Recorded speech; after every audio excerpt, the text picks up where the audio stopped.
joy and peace and love and gentleness to you. Thanks for joining me on the channel here. We're studying the lessons of A Course in Miracles, and today is lesson number 259. Let me remember that there is no sin. And this lesson is one of those ones that if you can do more than just read it, really believe it. This is one of our biggest fears. No matter how religious you were brought up, somehow it's just in our consciousness that we have been bad and we're going to be punished. And that punishment is from this very cruel and angry and merciless being. And we deserve it and we're going to get it. So all of that, it's just beliefs. It's just kind of sitting there because it's never really been challenged. So today could be the day that you challenge this very, very locked in and cemented idea that is probably in all of our minds. So let's start to loosen that grip a little bit and let that thing go. All right. Sin is the only thought that makes the goal of God seem unattainable. What else could blind us to the obvious and make the strange and distorted seem more clear? What else but sin engenders our attacks? What else but sin could be the source of guilt, demanding punishment and suffering? And what but sin could be the source of fear, obscuring God's creation, giving love the attributes of fear and attack? Father, I would not be insane today.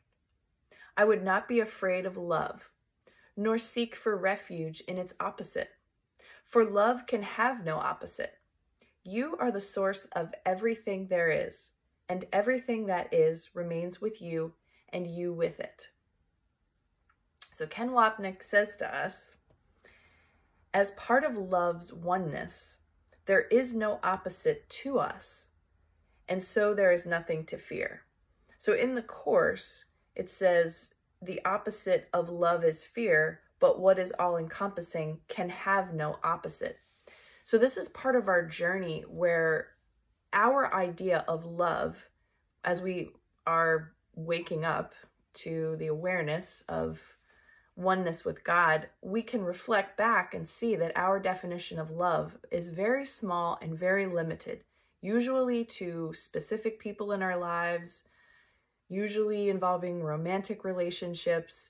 You know, our definition of love is part of our conditioning program. It's just small and doesn't protect us from the wrath of God that we all at some level believe is coming. And whenever things happen to us, in the back of our mind somewhere, we think it's punishment from God for doing the bad things that we've done. And the way that the Course explains this idea of sin is that the original sin for us was separating from God. And since we've all done that, probably if you look deep enough, that thought is there, that you've done a bad thing and that God is going to punish you. But today is the day where we repeat this lesson and really feel it, really believe. Let me remember that there is no sin. God isn't a part of this illusion that we have jumped ourselves into. God is the energy of love and creation.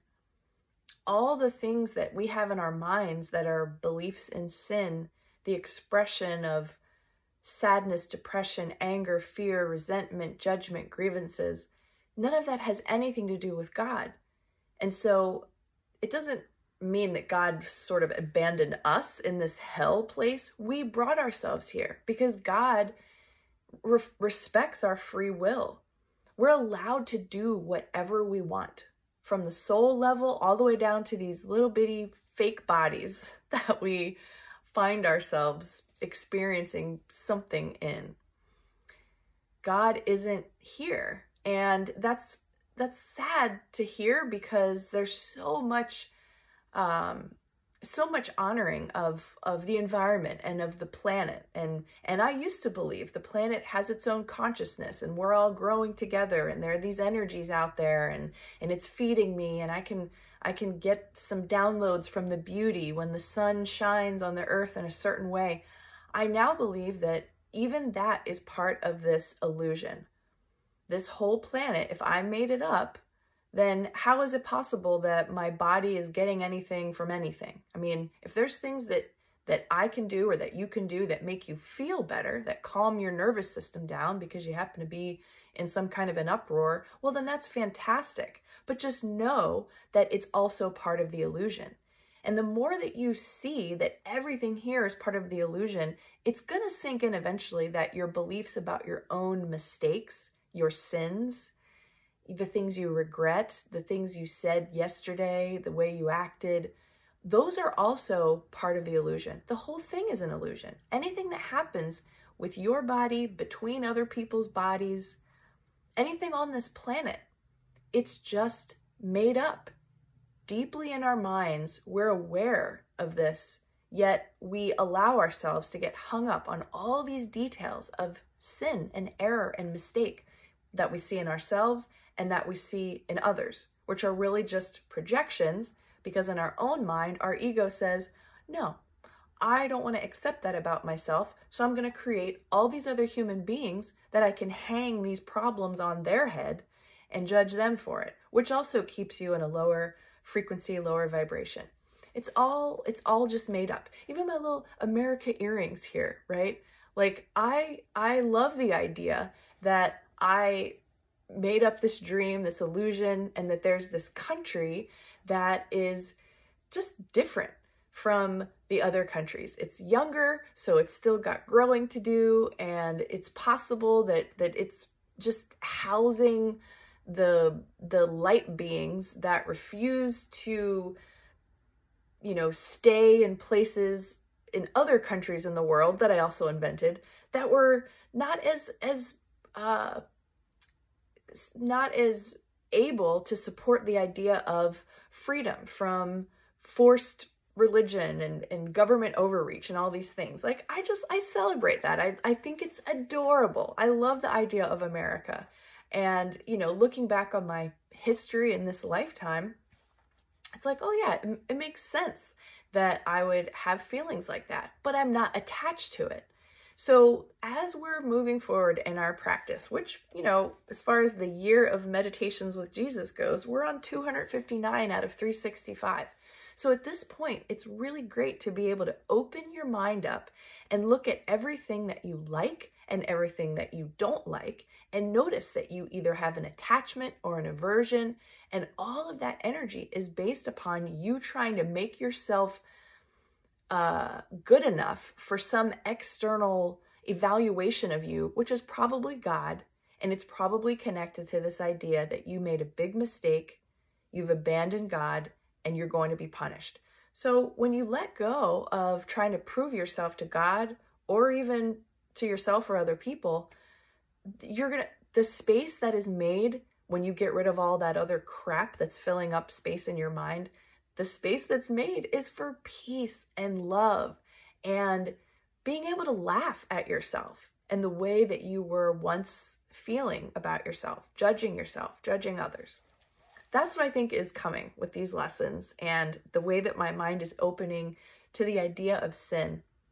I mean, somewhere deep in me, there's unconscious beliefs that are running patterns, and I'm available to see them, and I'm interested in how they manifest, the feelings in my body, the emotions that come. I'm interested in that, but I'm not going to hold on to it anymore. I'm not going to tell myself a story about it anymore. Just saw 9/11 on the screen. No more stories about anything. It's just an experience. It's a moment in time, and it's one moment closer to bringing me back to God, back to truth, back to oneness with everything and all that is, and back to probably forgetting this entire experience. So thanks for joining me here today. Remember that there is no sin in you or anyone else, and try to let go of whatever is holding you down and making you feel bad about your life experience. It's made up. and you're simply a being of light, and that's all you really need to know today.